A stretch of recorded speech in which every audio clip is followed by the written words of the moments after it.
There were several news items tonight that people has already asked me about, that I was going to that I was going to offer some analyzation, but there is one from last time that segues somewhat into it, and if it doesn't, I'm going to use it anyway. I was using the example about how things appear to the collective and to the individual, and we were using, it was even repeated in the form tonight, and how truisms and all the words of wisdom that seem to guide the collective progress of man is in a sense always a joke, a non-aggressive joke, and it's not really a joke that ordinary people would define as such, but the thing about honesty is the best policy.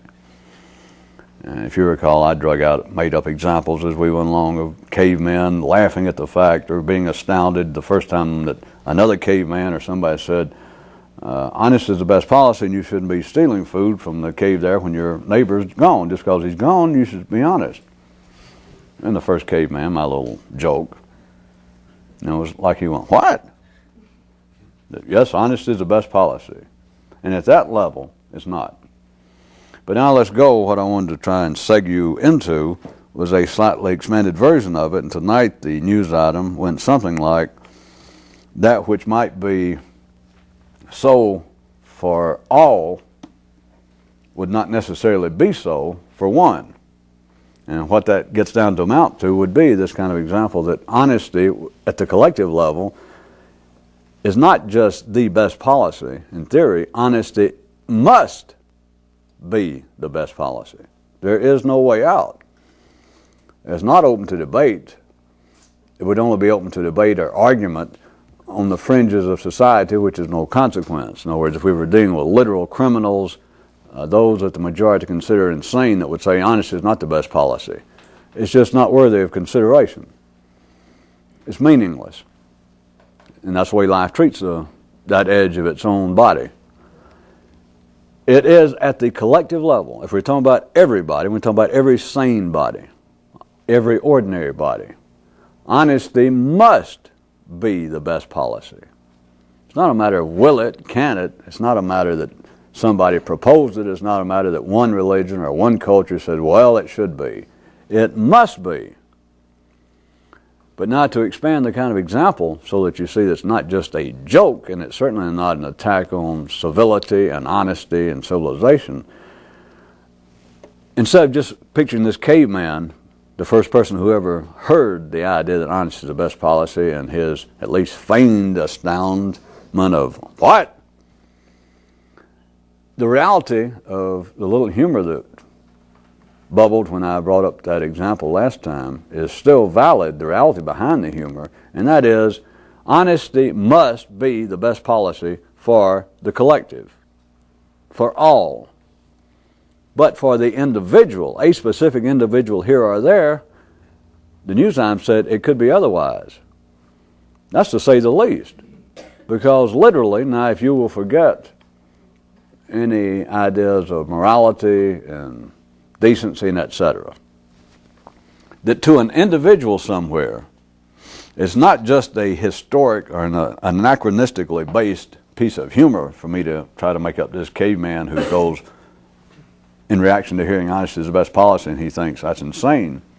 It's not insane, it's not wrong, and it's not just an anachronistic piece of fluff. It's even right now to a specific individual somewhere, to any specific individual, the idea that honesty is the best policy is nonsense. And within certain confines, even amongst the middle class, the ordinary, they understand that. For instance, cheating on your income tax. Not paying, and this, one more time, forget morality and forget, well, some people have a more strict code of personal conduct than others. You get up to a machine that gives out tickets for your parking, and the machine spits out yours, and it's 5 hours ahead, so that you're going to be able to park all day, and when you leave, you won't owe anything. They'll probably have to give you a refund. Just any example you want, because it has nothing to do with morality is the point. Forget that. It's for an individual, that which is true, that which should be so, that which must be so, for all, may not be so for an individual. To say to any individual that honesty is the best policy is not so.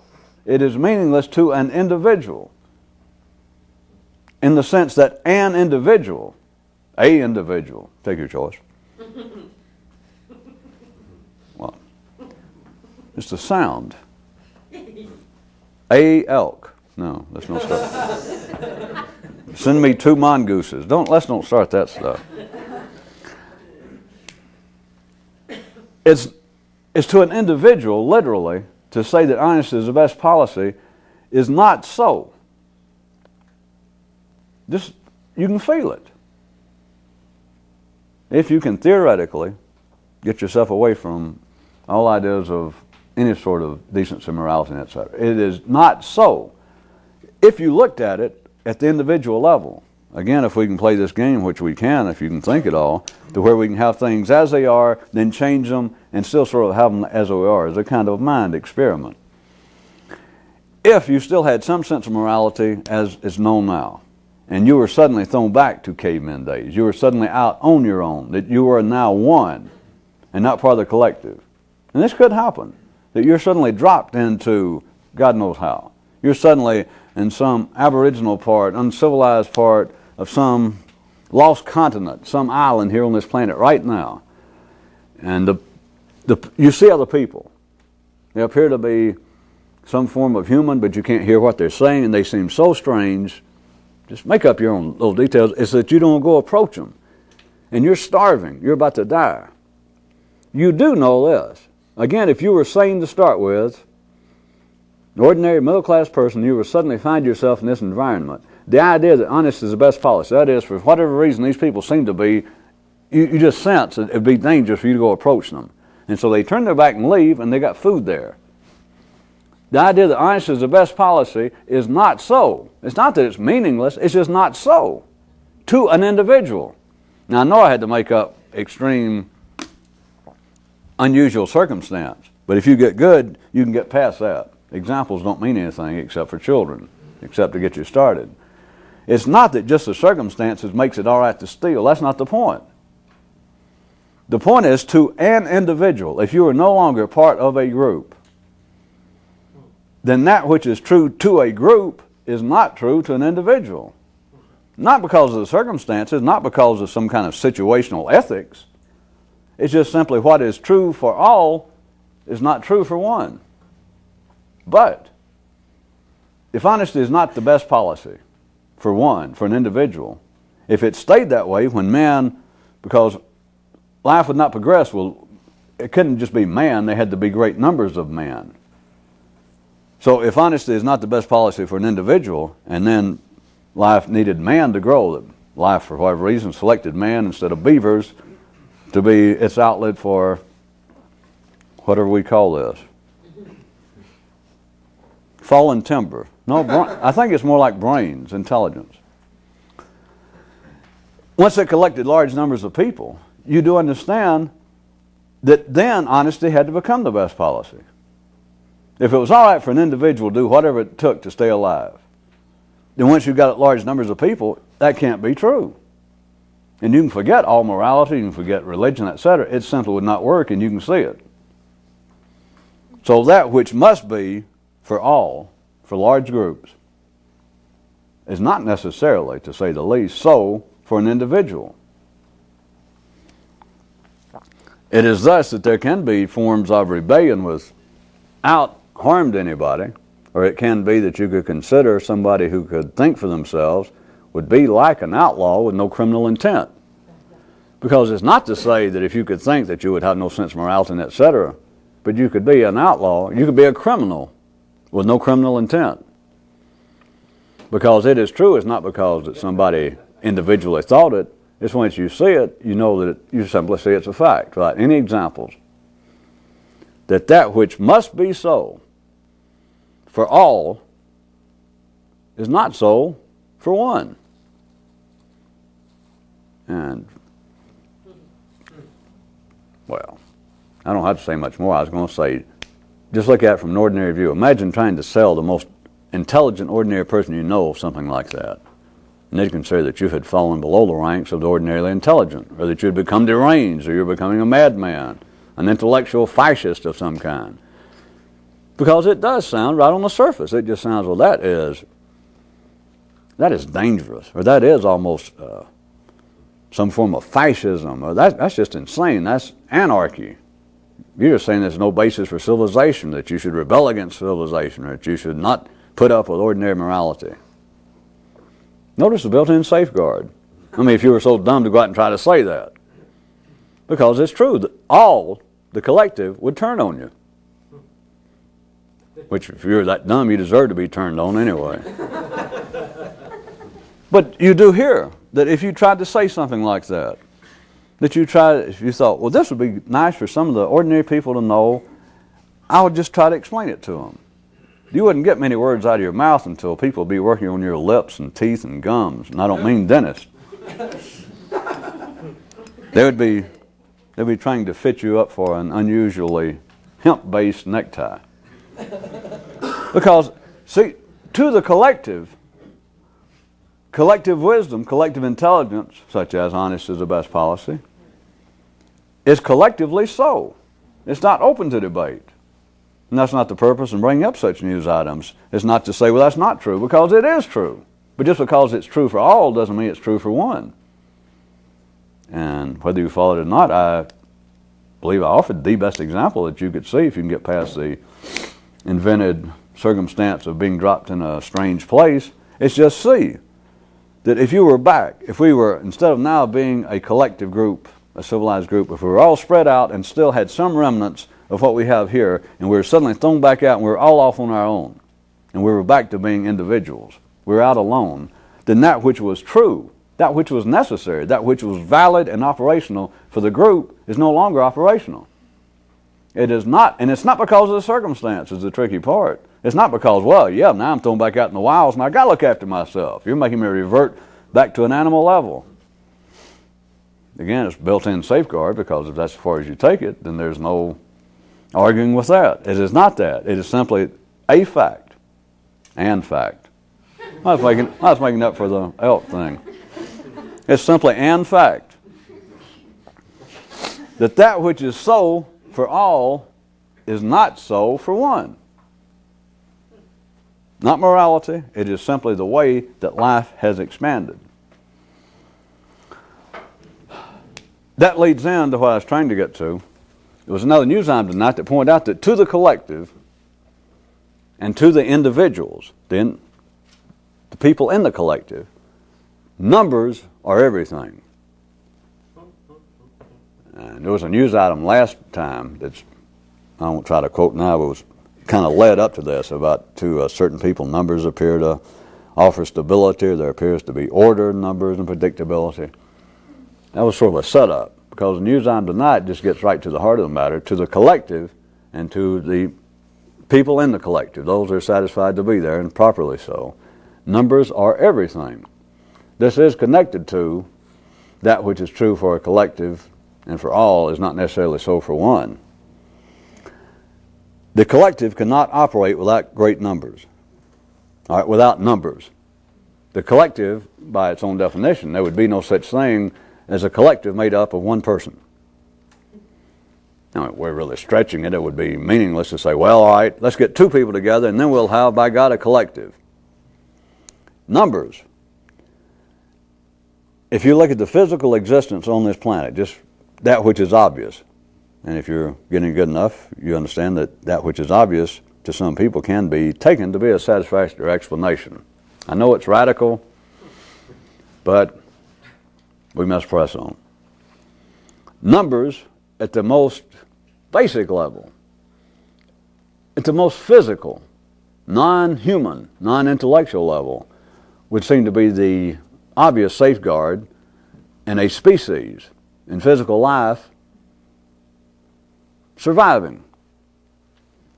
Look at insects, bacteria. I forgot to figure that whoever had nothing better to do of the billions of bacteria on your body at this moment. And don't start that and get them all on me. It is numbers. I would seem plain enough, wouldn't it? I mean, anybody can see that for life at the physical level, right here on this three-dimensional, apparently finite planet, that numbers are the built-in safeguard to keep a species going, to keep some form of life going.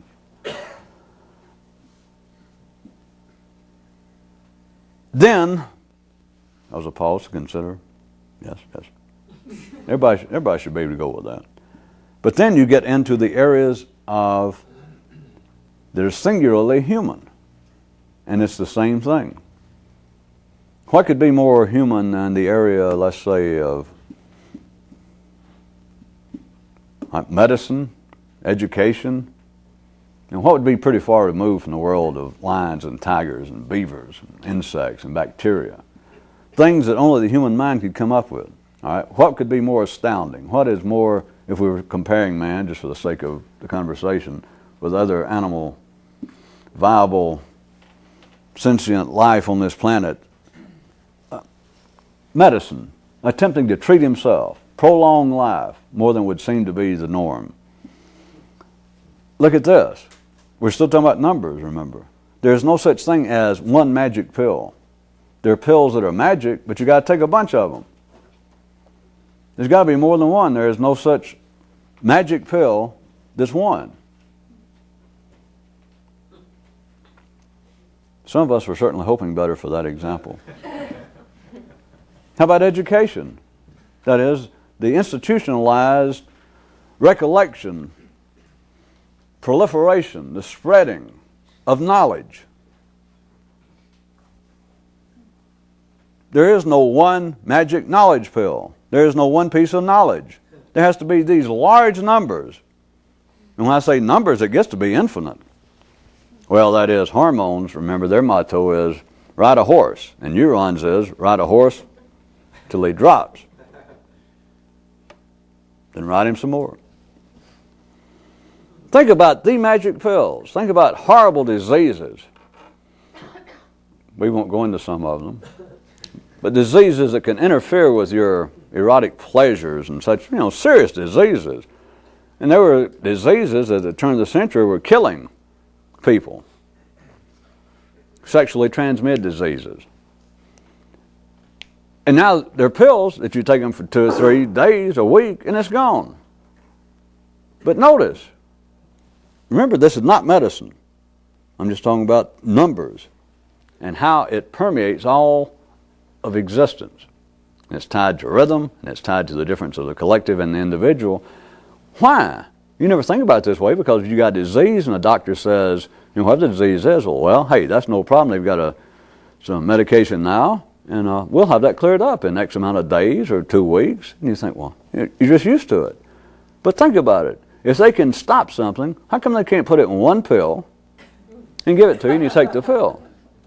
You just never thought about it before because you're so happy if it's something bothering you. There don't have to be any disease that I insinuated, whatever it is. How about aspirin? Well, it's always more than one pill. It's always numbers. One will not do.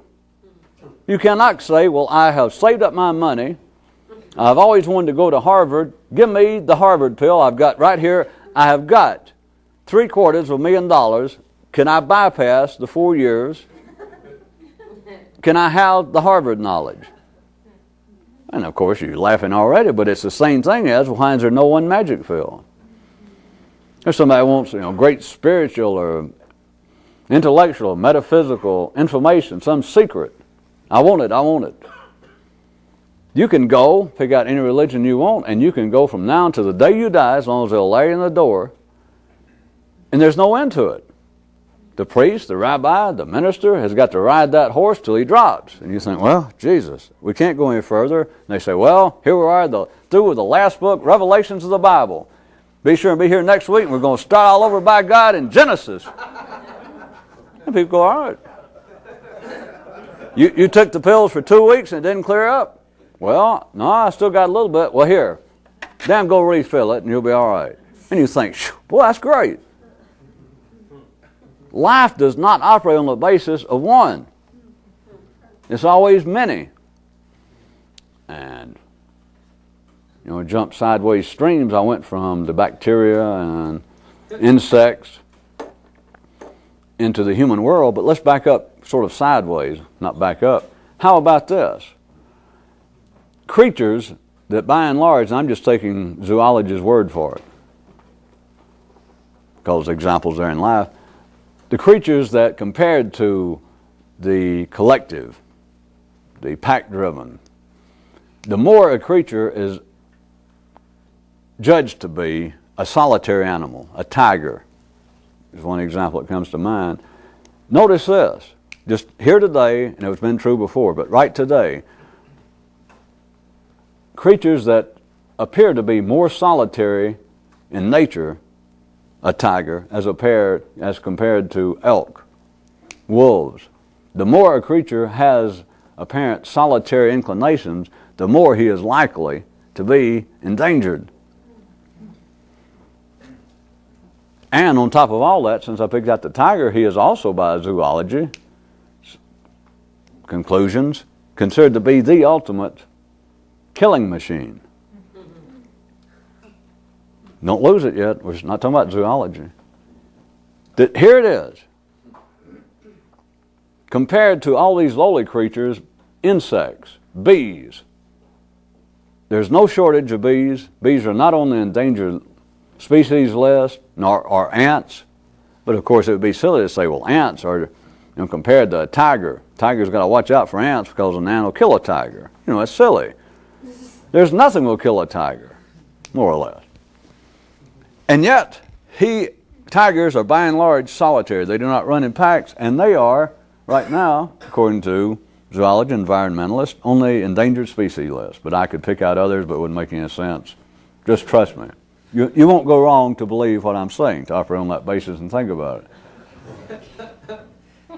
Here it is, this ultimate, high up on the killing list, high up on the food chain, is solitary, and yet he has less likelihood, or he's more inclined to get extincted than those that run in great numbers. Do you sense any sort of justice? We haven't got to a period yet. Do you sense any justice in this? Because what I was going to point you to then was, consider all of that, the world of zoology and tigers and endangered species vis-a-vis pack, collective animals of wolves, insects, and then consider the tiger somewhat as a simile for the intellect of man compared to the rest of his environment, the rest of his body, which physically you run in packs.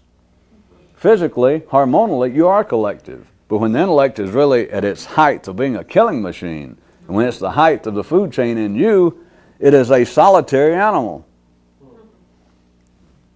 compared to digestion, compared to the cruder, physical, if we're going to separate them for the sake of this, physical operations, the physiological, the somatic operations of the human being.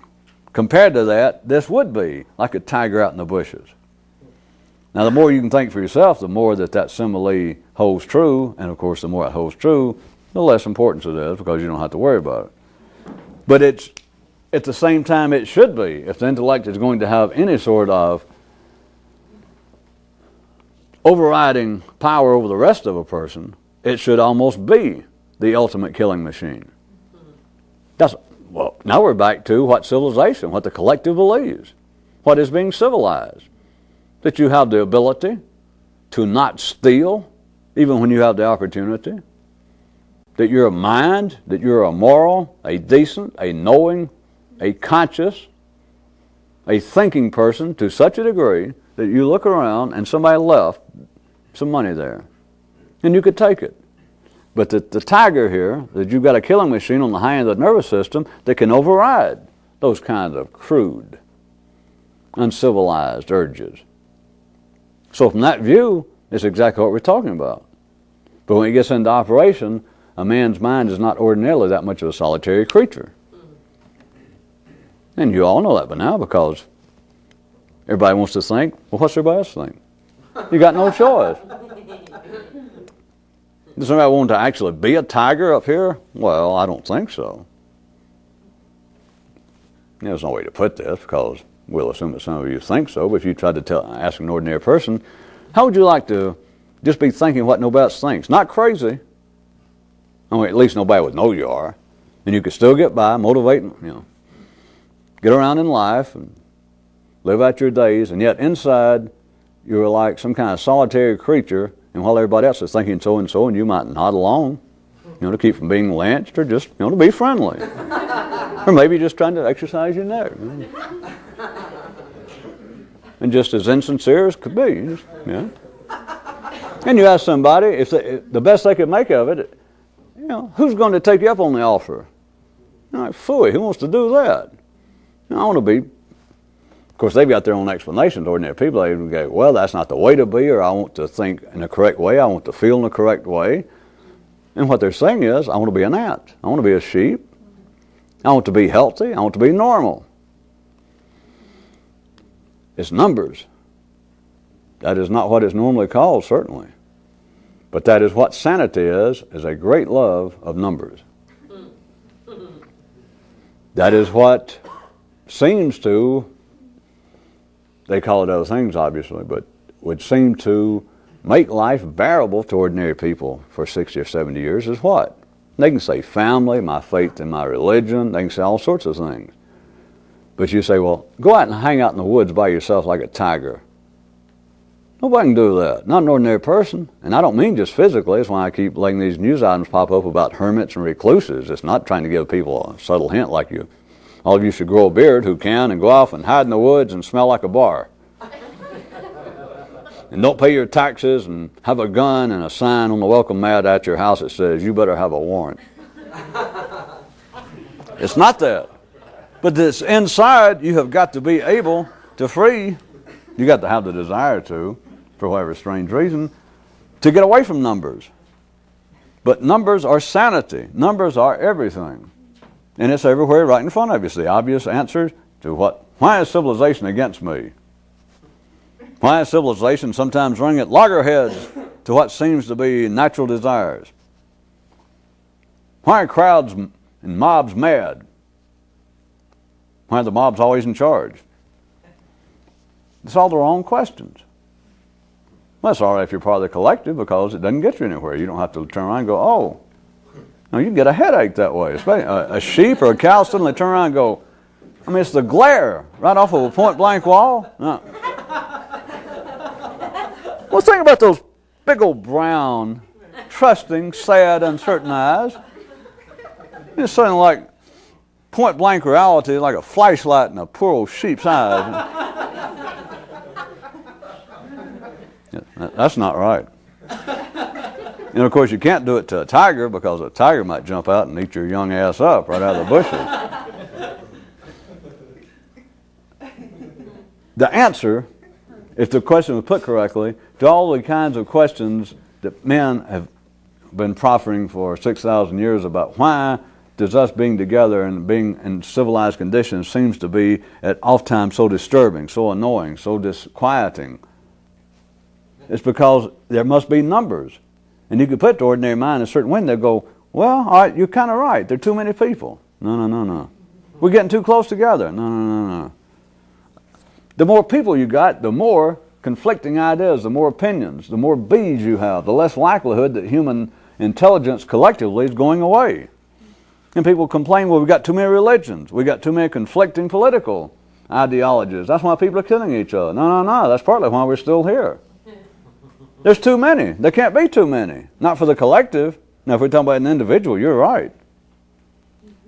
But it's got to be a secret. It doesn't count if you're a hermit and anybody can tell. It doesn't count if you're a killing machine up here and you're a solitary animal. If anybody knows it, that doesn't count.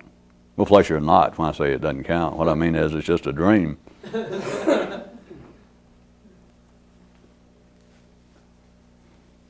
Combination A-OK, and we're out of time. That was my pantomime of watching a tiger walk away.